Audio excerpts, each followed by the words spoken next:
Have you ever carried a wound in your chest so long that it began to feel like part of your identity?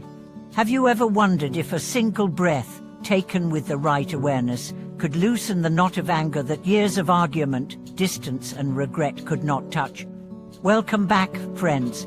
Today we are exploring the extraordinary yet profoundly simple practice of using one conscious breath to meet and dissolve even the deepest resentment. 2 insights will anchor our conversation.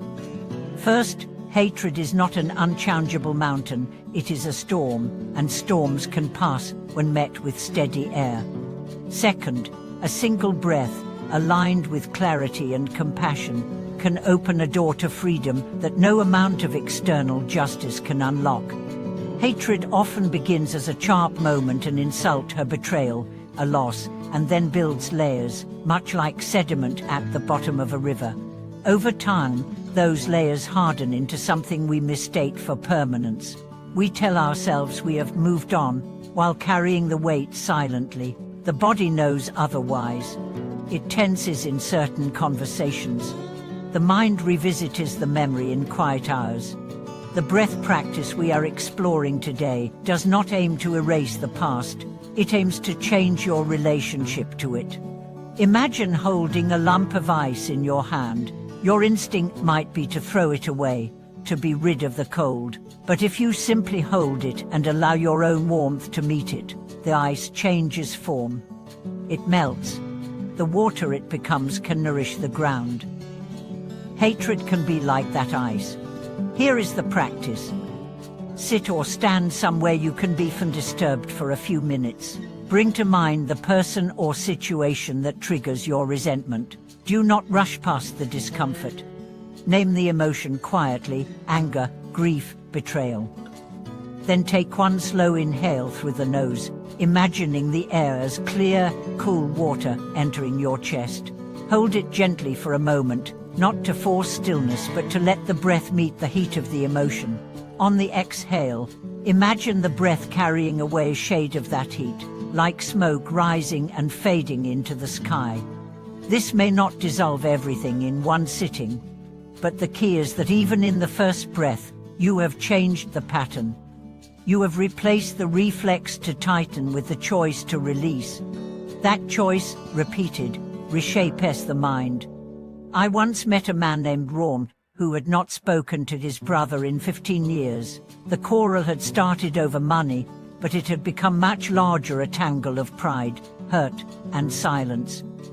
When Juan began this breath practice, she noticed something unexpected. The first week, the thought of his brother still made his chest tighten. By the second week, the memory came with a trace of sadness alongside the anger. By the fourth, he felt a faint curiosity about his brother's life. The breath had not erased the history, but it had softened the wall enough for light to pass through. Sometimes, the breath practice can be paired with a phrase. On the inhale, may I see this clearly. On the exhale, may I release what binds me. The words are not magic, they are signposts, keeping the mind from wandering into old arguments. This is not about condoning harm or pretending it never happened. It is about reclaiming the part of you that is trapped in the moment of injury. Hatred binds you to the very thing you wish to escape. Release is not a gift to the one who hurt you, it is a gift to yourself.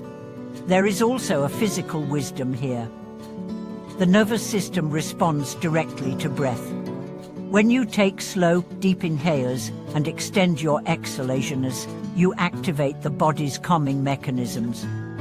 This is why, after only a few minutes of mindful breathing, your pulse slows and your mind feels less urgent. The stories you tell yourself about the hatred lose some of their heat. This practice can be taken into daily life.